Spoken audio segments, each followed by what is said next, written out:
Sveiki, pradedu be įžangos. Reikėjo snukint duot gerai. Tokią šlykštynę sutikęs naktį, galvotum, kad tai ragana. Kada mes karsim juos? Tai tik keli komentarai iš Delfi spaudoje spausdinamų straipsnių. Jų aš paprastai neskaitau, neieškau, bet ten aš atsiduriau, norėdamas suprasti, kur dingo žmonės iš mano pozityvumo energetikos seminarų, iš 3 amžiaus universitetų, iš bibliotekų, iš bendruomenių, kur dingo skaitytų iš mano knygų, kurios anksčiau buvo taip reikalingos, kaip ir seminarai. Knygos: tu vienintelis gali, tu vienintelis turi, į to pasaulį šaltą sušildyk jį. Tos knygos buvo labai vertinamos, skaitomos, mane kviečia į susitikimus, renginius, seminarus. Kažkas man dabar paaiškino, kad šiais laikais niekas nebeskaito. Kas gražu, kas prasminga, kas reikalinga, dabar skaito tik Delfi, Reels apie karus, ragus, dronus, pasaulio pabaigas, korupcijas ir taip toliau. Na, ką darysi? Atsidariau aš tos straipsnius. Pirmiausia, nustebau, kiek jų daug, kokie jie pikti, dar piktesni komentarai, po kurių po tų straipsnių, po tų komentarų, doras katalikas turėtų eiti iš pažinties ir vargu ar jis gautų išrišimą. Štai už baisę antraštę dedu laiką, už baisę visi džiaugiasi to blogiu, tai sakykim, ten, kur skaičiau, kad ta šlykštynė, ten jos karsim, tai nuotraukose normalūs mūsų politikai, mūsų žmonės, mūsų žinomi ir moteris ta graži, kuri ragana sutikęs, galvotum, ne? Vat kokio pykčio mes turim, pasvarstykim. Žmogus auga, kaupia žinias, patyrimą, tuo savo patyrimu, tom žiniomis įveikia gyvenimo problemas. Siekia mokslo, karjeros, kūrė gyvenimą, kūrė save sveiką, stiprų, mąstantį, kūrentį. Ypač dabar šiame technologijų amžiuje, ko to būtinai reikia. Juodas straipsnis, juodas komentaras, rezultatas, kad tai atidavei ne tik laiką, tam skaitydamas ir rašydamas dar, bet ir mintis, protą, sielą. Karaliai irgi neskaito, tarp kitų, jie kariauja, neskaito, nedraugauja. O mes, jie eina į karą, mes einam į vaistinės. Kaip nebūti tais Faustais, pardavusiais sielą pykčio nuodų.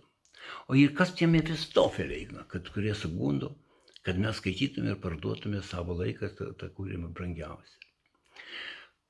Aš nevaldau žiniasklaidos, nerašau straipsnių, ne? Bet aš galiu parašyti komentarą. Ir aš pradėjau rašyti po tais piktais straipsniais, po tais užgauliais komentarais, pradėjau rašyti savo gražius mintis į savo ištraukų iš seminarų, ištraukų iš knygų ir taip toliau. Aš tikiu, kad tai padės žmonėms, kad tai nukreips nuo to pykčio, ne? Sakykime, atrašau, ne? Ir tuo pačiu aš nukreipiu į savo svetainę, www.3žvaigždutės.lt, kur ten daug mano ir ištraukos, ir seminarų temos, ir taip toliau, kur gali žmogus pailsėti. Jei skauda gyventi, išgerk gyvenimo džiaugsmo vitaminų. Vat viena mintis. Viskas pasaulyje maža, tik meilė ir mintis didi. Pagal sinoptikų duomenis rytoj kaip ir šiandien oro visiems užteks. Kvėpuokim giliai nemokamai, ką aš noriu pasakyti. Oro užteks, vadinasi, gyvenkim. Mes turim tą gyvenimo erdvę, mes galim gyventi, ieškoti. Mes turim visko, ko mums būtina, bet reikia pradėti gyventi. Ir štai vienas labai gražiai, Šiaulys Viktoras, tarp kitko, labai gražų komentarą parašė. Dėkui, pradžiuginai sielą. Nedažnai viešoje erdvėje galima aptikti pozityvumo, ypač kai skausmas dėl Ukrainos temdo protą ir žeidžia širdį. Štai va tokių aš gaunu nedaug. Bet man kiekvienas yra vertybė, kiekvienas yra paskata, kad ne veltui aš parašiau tą komentarą. Juk jeigu tu paskaitai pyktį, visi pikti ant to, sakykime, ant tos raganos įsivaizduojamos, ne? Dar kartą patvirtina, dar kartą atidavė laiką, nubūk su tą savo raganą. Bet tu ją gal padėk į paraštę, kažkur į šoną nustumk. Tu pažiūrėk į dangų, tu pažiūrėk į saulę, tu atsivers gražią knygą, gražią mintį perskaityk. Pats sukurtų kokią mintį, ar ne? Taip. Prie mano komentarų laikų labai mažai. Vat kaip šitas, kur skaičiau, kad pradžiuginai sielą, ne? Mažai. Bet prie to pykčio ir straipsnių daug komentarų. Ir komentarų autoriams daug laikų. Kad jie nusikeikė, dar žmonės gyrė juos. Džiaugiasi, kad nusikeikė. Pritarė jiems, ne? Bet yra aksioma, kur dėmesys, ten yra energija. Tai nėra net ko svarstyti, kur mūsų dėmesys. Ten dėmesys. Ten mūsų yra energija. Ten mūsų praradimas energijos iš tikrųjų, mūsų sveikatos praradimas. Ne? Aš dar kartą kartoju, savo kartoju kasdieną ir per seminarus kartoju. Aviceno šitą bandymą prieš 1000 metų. Du ėriukai, dviejose kambariuose, maitina abudu gerai, vienodais girdo, maitina šiltą, gerą, bet antram ėriukui prie kampe už didelės tvoros vilkas, kuris nieko negali jam padaryti.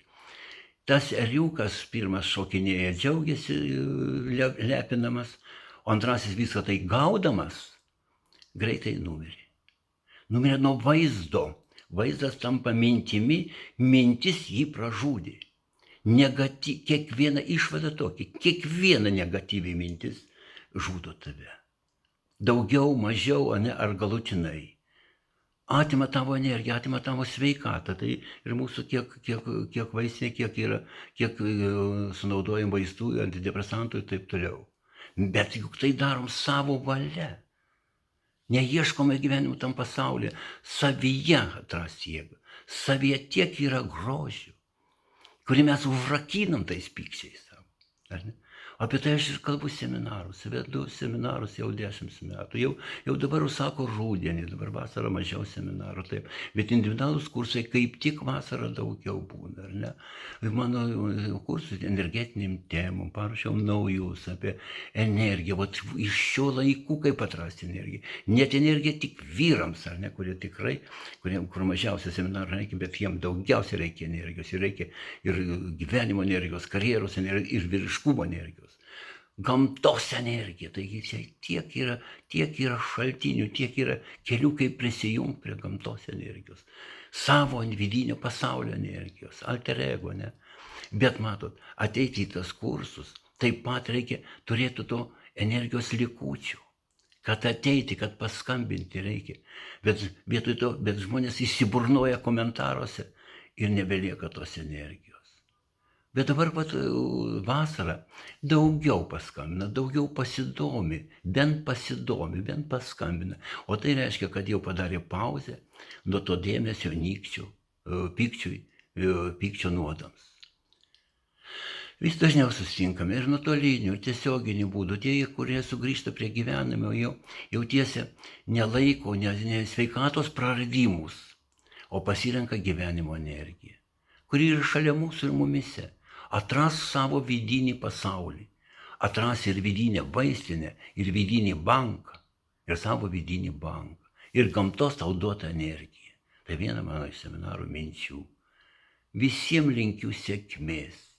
Ieškokit, yra ne vienas kelias tas, kurį mes komentarus leidžiam tą pykčio, ar ne? Ir pritarėm tam, mes įpratom prie jo. Yra ir kitas kelias. Apkabinti pasaulį, apkabinti gyvenimą, apkabinti mylimą moterį, apkabinti savo vaikučius, ar ne? Apkabinti dangų galima.